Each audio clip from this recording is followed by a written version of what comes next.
Bismillah, Assalamualaikum warahmatullahi wabarakatuh. Alhamdulillah rabbil alamin. Assalatu wassalamu ala rasulillah. Allahumma salli ala Sayyidina Muhammadin wa ala ali Sayyidina Muhammad. Perkenalkan, nama saya Nandua Priyansyah. Saya dari Prodi Pendidikan Agama Islam STID Darul Fatah Bandar Lampung.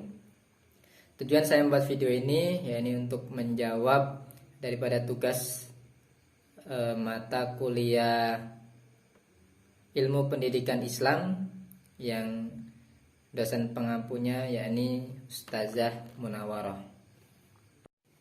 Berikut pertanyaan nomor 1 ya. Jelaskan pengertian pendidikan Islam. Yang pertama menurut etimologi dan yang kedua menurut terminologi. Pendidikan Islam menurut etimologi atau dalam bahasa terbagi menjadi 3 istilah. Yang pertama itu tarbiyah yang artinya tumbuh dan berkembang atau bertambah. Yang keduanya ta'dzib yakni penanaman mengenai sikap sopan santun dan juga sikap disiplin. Dan yang ketiga ta'lim. Ta'lim itu mengajar atau memberi sebuah ilmu. Itu dari segi bahasa atau etimologinya. Adapun menurut terminologi atau dari segi istilah, menurut Dr. Andes Ahmad Marimba dalam bukunya Pengantar Filsafat Pendidikan Islam menyebutkan bahwa pendidikan Islam adalah bimbingan jasmani rohani berdasarkan hukum agama Islam menuju kepada terbentuknya kepribadian utama menurut ukuran-ukuran Islam. Beliau juga mengatakan bahwa kepribadian utama tersebut disebut dengan istilah kepribadian Muslim, yakni terbagi menjadi 3 bagian. Yang pertama, kepribadian yang memiliki nilai-nilai agama Islam.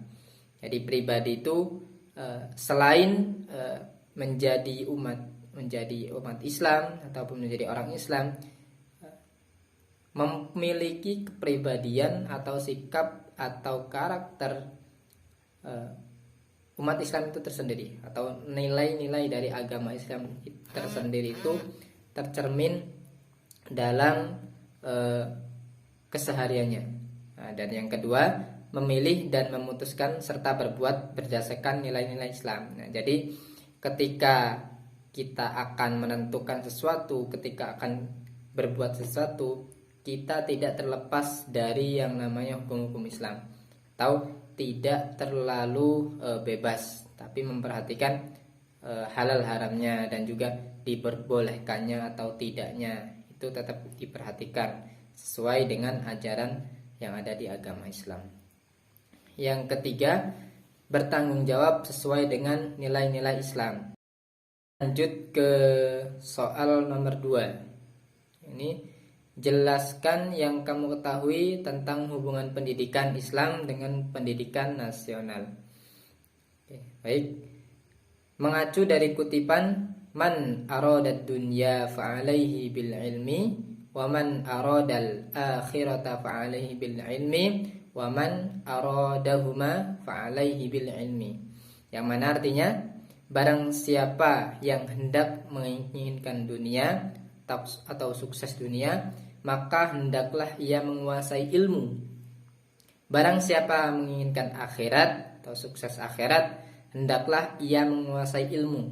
Dan barang siapa yang menginginkan keduanya, kesuksesan dunia dan juga akhirat, hendaklah ia menguasai dengan ilmu. Hadis riwayat dari Ahmad. Kaitan dari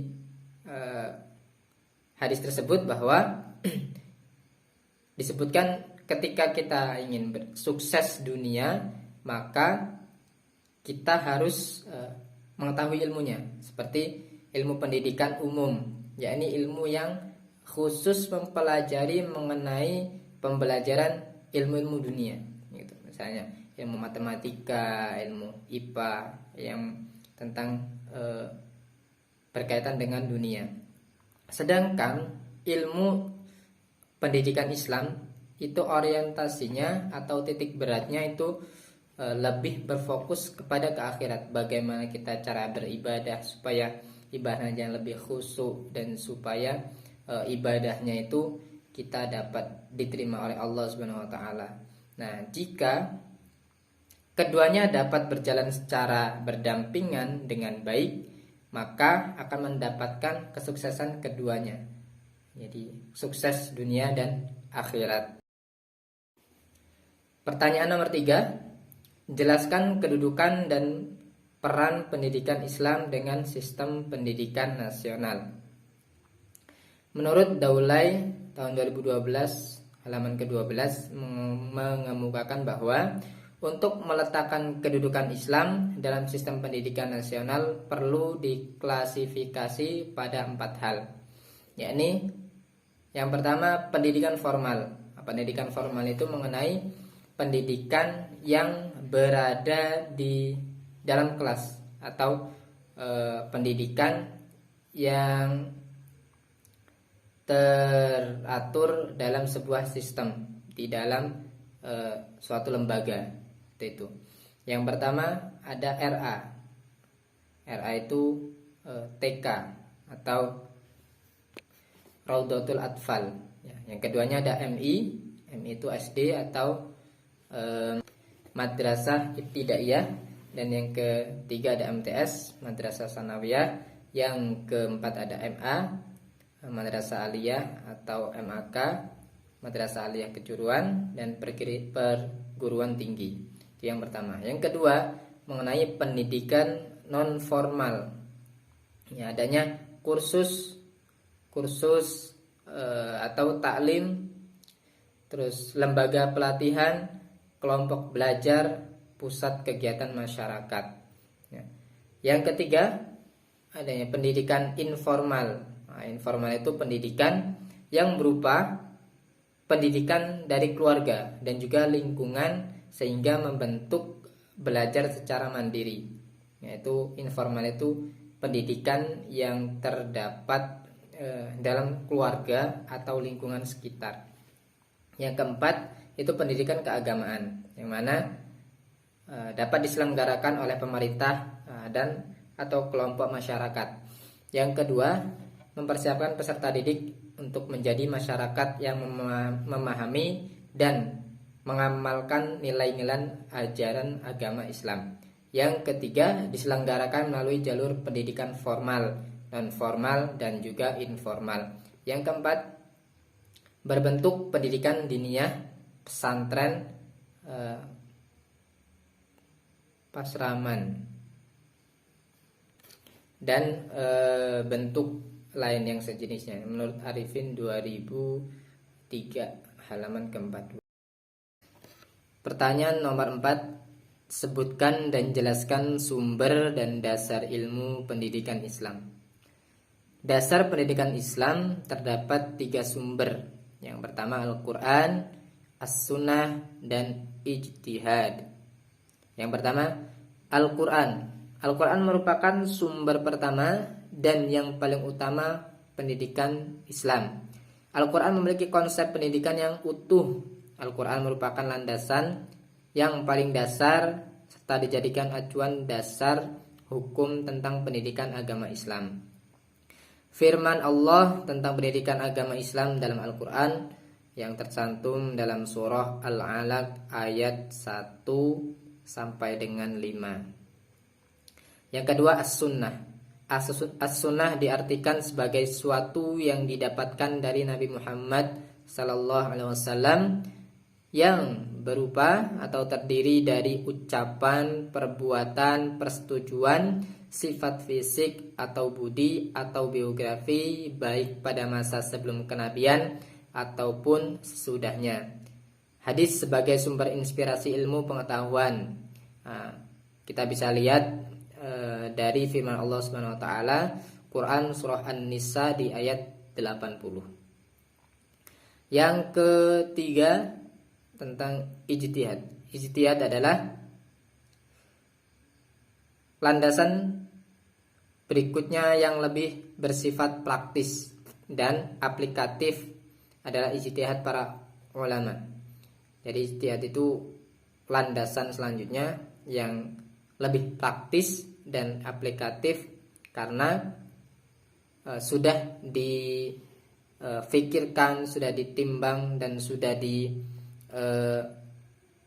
oleh para ulama. Nah, ijtihad itu sendiri dalam pemahaman umum adalah berpikir dengan menggunakan seluruh ilmu dan kemampuan yang dimiliki oleh ilmuwan tertentu untuk menetapkan atau menentukan suatu hukum yang ternyata belum ditegaskan hukumnya dalam Al-Quran dan juga As-Sunnah. Pertanyaan nomor 5, jelaskan tujuan pendidikan dalam perspektif pendidikan Islam. Yang pertama, tujuan keagamaan. Yang kedua, tujuan keduniaan. Yang ketiga, tujuan pendidikan menurut para ahli. Yang pertama, menurut para ahli disebutkan oleh Imam Al-Ghazali, tujuan pendidikan Islam adalah kesempurnaan manusia di dunia dan akhirat. Manusia dapat mencapai kesempurnaan melalui ilmu untuk memberi kebahagiaan di dunia dan sebagai jalan mendekatkan diri kepada Allah Subhanahu wa taala. Jadi menurut Imam Al-Ghazali, tujuan dari pendidikan Islam yakni untuk mencapai kesuksesan dunia dan juga akhirat, yang mana di dalam pendidikan Islam tersebut dikaji beberapa ilmu, dan dari ilmu itu ketika kita mendapatkan sebuah ilmu tersebut, maka insya Allah kita akan berbahagia di dunia dan juga akhirat, yang mana kita dapat lebih mendekatkan diri kepada Allah Subhanahu wa taala. Yang kedua, tujuan keagamaan. Tujuan dari keagamaan, ketika Allah memerintahkan kepada manusia untuk menyembahnya, Allah memberi bekal kemampuan kepada manusia untuk membedakan mana yang baik dan yang buruk. Allah menjadikan penghambaan dan ketaatan manusia kepadanya sebagai tujuan tertinggi. Jadi tujuan pendidikan Islam menurut keagamaan yakni menjadikan seorang hamba itu menjadi hamba yang taat, ya, karena itu sebagai tujuan yang tertinggi oleh seorang hamba, yang mana Allah telah menitipkan kita berbagai bekal kemampuan, yang mana kemampuan itu kita bisa pergunakan untuk lebih mendekatkan diri kepada Allah. Yang ketiganya, tujuan keduniawian. Pendidikan Islam itu mencakup pemeliharaan seluruh aspek perkembangan, baik itu aspek material, spiritual, intelektual, perilaku, sosial, dan apresiasi. Mengenai tujuan dunia, maka agama Islam itu tidak hanya mencakup satu aspek mengenai, tetapi banyak aspek yang dikembangkan, yakni aspek dari materi, spiritualnya, intelektualnya, perilaku sosial atau dari sikapnya, dan juga apresiasinya. Soal ke nomor 6, jelaskan definisi dari pendidik dalam perspektif pendidikan Islam. Secara etimologi atau dalam bahasa, dalam konteks pendidikan Islam, pendidik disebut dengan ustadz, mu'alim, murabbi, mursyid, dan mudaris. Kelimanya itu mempunyai makna yang berbeda sesuai dengan konteks kalimat, walaupun dalam situasi tertentu mempunyai kesamaan makna. Dari kelima itu, inti dari kata-kata tersebut yakni seorang guru, ya, dari ustadz itu guru, mu'alim itu guru, murabbi guru, mursyid, dan juga mudaris itu seorang guru. Sedangkan menurut Samsul Nizar, pendidik dalam perspektif pendidikan Islam adalah orang yang bertanggung jawab terhadap perkembangan peserta didik dengan mengupayakan perkembangan seluruh potensi peserta didik, baik potensi afektif, kognitif maupun psikomotorik, sesuai dengan nilai-nilai ajaran agama Islam. Jadi menurut Samsul Nizar bahwa pendidik itu orang yang memiliki tanggung jawab untuk perkembangan dari peserta didik, yaitu perkembangannya mengenai perkembangan pengetahuannya, potensi-potensi yang dimilikinya, itu bagaimana peserta didik itu bisa berkembang dengan potensi yang dimiliki oleh peserta didik tersebut. Soal nomor 7, jelaskan kedudukan dan peran pendidik dalam perspektif pendidikan Islam.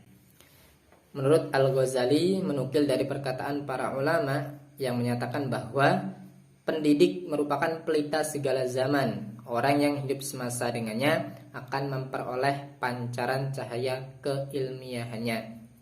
Andai kata dunia tidak ada pendidik, niscaya manusia seperti binatang. Sebab pendidikan adalah upaya mengeluarkan manusia dari sifat kebinatangan, baik binatang buas maupun binatang jinak, pada sifat insaniyah dan ilahiyah. Ya, jadi jelas untuk kedudukan dan peran pendidik itu, yakni kedudukannya itu sangat tinggi, yang mana sebagai cahaya di segala zaman, sepanjang zaman, itu menurut ulama yang disebutkan oleh Al-Ghazali. Itu dengan orang yang hidup di zamannya saja itu insya Allah akan memperoleh pancaran dari keilmuannya, seperti itu. Dan disebutkan juga bahwa andai kata dunia ini tidak ada pendidik, maka manusia itu seperti binatang buas, entah binatang buas yang jinak maupun entah binatang buas yang memiliki yang sangat buas, seperti itu. Jadi hadirnya pendidikan itu atau hadirnya pendidik itu merubah sifat manusia sehingga memiliki sifat yang insaniyah atau sifat manusia dan sifat yang ilahiyah atau menghamba kepada Allah Subhanahu wa taala. Hablum minallah dan hablum minannas. Pertanyaan nomor 8, soal nomor 8, sebutkan jenis-jenis dan syarat-syarat pendidikan dalam perspektif Islam. Pertama, syarat-syarat pendidikan dalam Islam: adanya tujuan, isi, metode atau proses belajar mengajarnya, serta evaluasi. Karena setiap komponen dalam kurikulum di atas sangat berkaitan. Apabila salah satu hilang, maka tidak disebut sebagai komponen-komponen. Ya, karena sudah jelas keempat itu tidak bisa dipisahkan. Harus memiliki tujuan, goal dari pendidikan Islam itu seperti apa, dan juga isinya itu akan membahas tentang apa, serta metode atau proses belajar sehingga isi dalam pendidikan Islam itu bisa tersampaikan dengan secara utuh dan juga bisa difahami oleh peserta didiknya.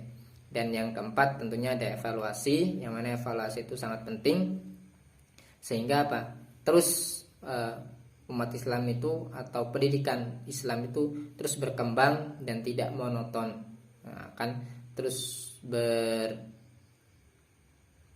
berevaluasi dengan zaman yang ada. Sedangkan jenis-jenis pendidikan dalam Islam menurut Bafadol 2017 dalam Jurnal Pendidikan Islam menyebutkan bahwa terdapat 3 jenis pendidikan Islam, yaitu yang pertama pendidikan Islam formal melalui lembaga, yang kedua pendidikan Islam non formal, yang ketiga pendidikan Islam informal. Soal nomor 9, jelaskan peserta didik dalam perspektif pendidikan Islam. Menurut Abu Dinata, peserta didik sendiri dalam pendidikan Islam adalah individu yang tumbuh dan berkembang baik secara fisik, psikologis, sosial, dan religius dalam mengarungi kehidupan dunia dan di akhirat kelak.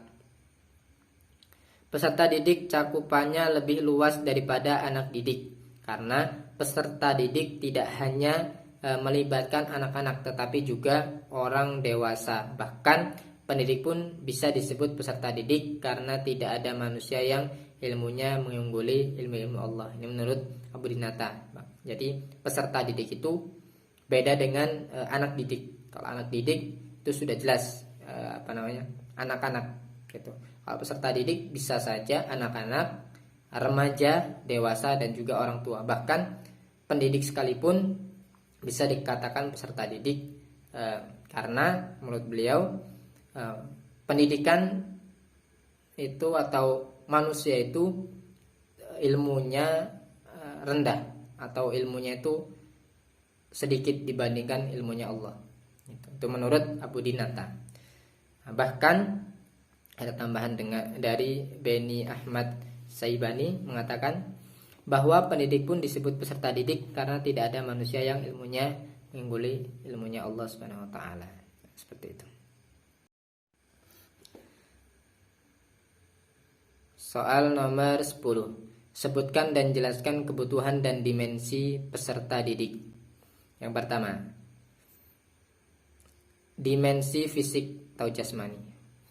Mendidik jasmani dalam Islam memiliki dua tujuan sekaligus, yakni membina tubuh sehingga mencapai pertumbuhan yang sempurna dan mengembangkan energi potensial yang dimiliki manusia berlandaskan hukum fisik. Ya, jadi jasmani itu penting supaya ketika kita belajar dapat fokus, dan juga ketika kita mengajar itu akan lebih maksimal. Gitu.